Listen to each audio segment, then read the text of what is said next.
عمر بن عبدالعزیز 3 بر اعظم پر حکومت کی. عمر بن عبدالعزیز، بنو امیہ، مروان. عمر بن عبدالعزیز نے اپنے آپ کو قربان کیا اللہ کے لیے، حکومت کو پاؤں کے تلے رکھا اور اللہ کی رضا کو سامنے رکھا. کیسی سلطنت کی؟ جب گورنر تھے تو 60 اونٹوں پہ سامان چلتا تھا. جب امیر المومنین بنے تو بچے کہنے لگے ماں سے، بچے بچیاں 12 تھے، ماں سے کہنے لگے کہ عید کا موقع آ رہا ہے، ابا سے کہو ہمیں نئے کپڑے تو لے کر دیں. ان کی ماں کا نام ہے فاطمہ، بچوں کی ماں کا نام. حضرت عمر گھر آئے، بیگم نے کہا بچے کپڑے مانگ رہے ہیں. حضرت عمر کہنے لگے میرے پاس تو پیسے نہیں ہیں، تنخواہ میں تو مشکل سے روٹی پوری ہوتی ہے، کہاں سے لے کر دوں؟ تو تھوڑی دیر خاموش رہیں بیگم، پھر کہنے لگی آپ ایسا کریں اگلے مہینے کی سیلری ایڈوانس لے لیں، اس سے میں کپڑے لے لیتی ہوں اور روٹی کا خرچہ میں مزدوری کر کے گھر بیٹھے مزدوری کر کے چلا لوں گی، آپ 1 مہینے کی تنخواہ ایڈوانس لے لیں.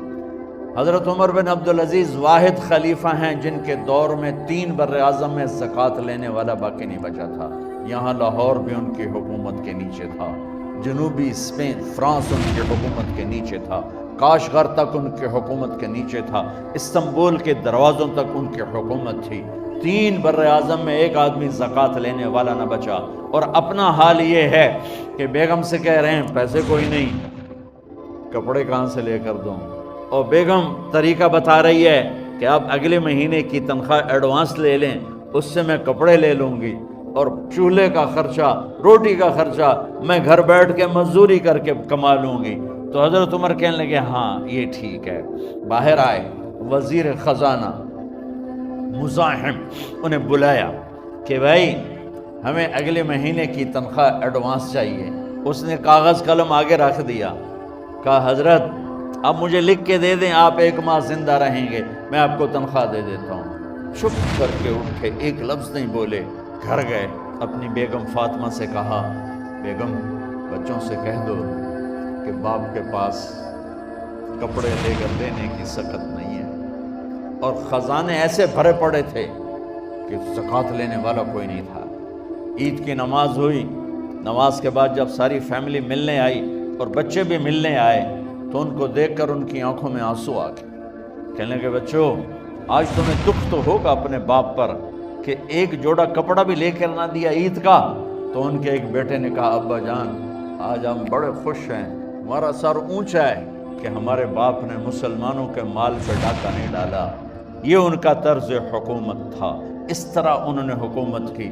گھر میں تشریف لائے تو بیٹیوں سے بات کی تو انہوں نے منہ پہ سے دوپٹہ رکھا ہوا.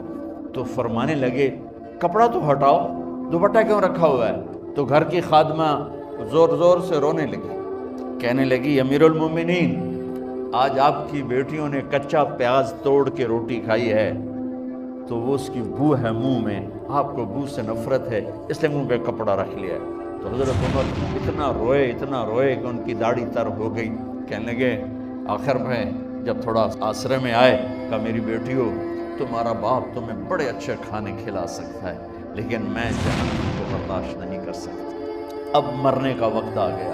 جب وہ گورنر تھے تو 60 اونٹوں پہ ان کا سامان چلتا تھا، اور جب وہ امیر المومنین بنے تو عیادت کے لیے لوگ آ رہے تھے تو سالے عیادت کے لیے آئے. فاطمہ کے بھائی کپڑے دیکھیں امیر المومنین کے تو بہن کو ایک طرف کر کے فرمایا، کہنے لگے امیر المومنین کے کپڑے تبدیل کروا دو، لوگ پوچھنے آ رہے ہیں تو میلے کپڑے اچھا نہیں لگتا. کہا جی بھائی کرواتی ہوں. اگلے دن جب وہ حال پوچھنے آئے تو پھر وہی کپڑے تھے تو انہوں نے ان کو الگ جا کر کہا بہن میں نے تمہیں کہا تھا کپڑے بدلوا دیتی، کیوں نہیں بدلوائے؟ تو وہ رونے لگی، کہنے لگی کہاں سے بدلواؤں، جوڑا ہی ایک، اور حکومت کتنی تھی 3 بر اعظم کی. ایک جوڑے میں اللہ سے ملنے جا رہا ہے. جب ان کی موت کا وقت قریب آیا تو انہوں نے رجا بن حیوہ کو بلایا، ان سے فرمانے لگے سنو میں نے 3 بادشاہوں کو قبر میں اتارا لیکن ان کے کفن کی گرہ کو جب کھول کے دیکھا تو ان کے چہرے قبلے سے ہٹ چکے تھے، وہ رنگ ان کے کالے پڑ چکے تھے. ولید بن عبد الملک، سلیمان بن عبد الملک، عبد الملک بن مروان، عبد الملک باپ، ولید بیٹا، سلیمان بیٹا، یہ تینوں کا ان کے چہرے کالے ہو گئے تھے اور ان کا قبلے سے منہ پھر گیا تھا۔ اب میں مرنے لگا ہوں، مجھے پہلے ضرور چیک کرنا کہ میرا اللہ میرے ساتھ کیا کرتا ہے۔ پہلے تینوں کی ظلم کی حکومت تھی، ان کے چہرے قبلے سے کیوں ہٹ گئے؟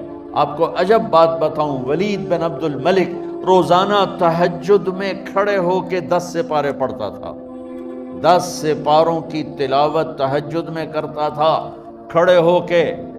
سلیمان بن عبد الملک تہجد گزار، عمر بن عبدالعزیز نے اسی سلطنت کو عدل سے بھر دیا۔ سلیمان بن عبد الملک کی ڈیڈ باڈی جب قبر کے قریب لائے اتارنے کے لیے تو ایسے ایسے ہلنے لگا، اس کا پورا جسم ہلنے لگا۔ تو اس کے بیٹوں نے کہا کہ ہمارے ابا زندہ ہیں۔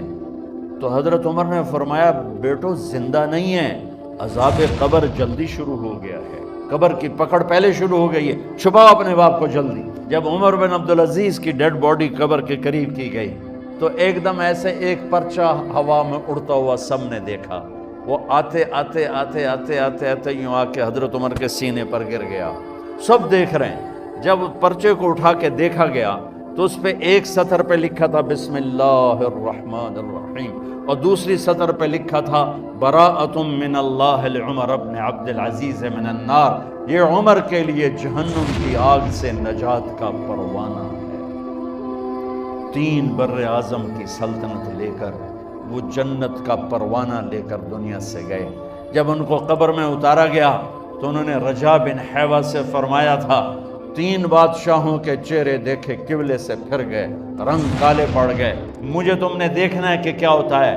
تو رجا فرماتے ہیں جب میں قبر میں اترا اور ان کے کفن کی گرہ کو کھول کے دیکھا تو چہرہ قبلے کی طرف فکس تھا، اور مجھے یوں لگا جیسے 14ویں رات کا چاند قبر میں اتر آیا۔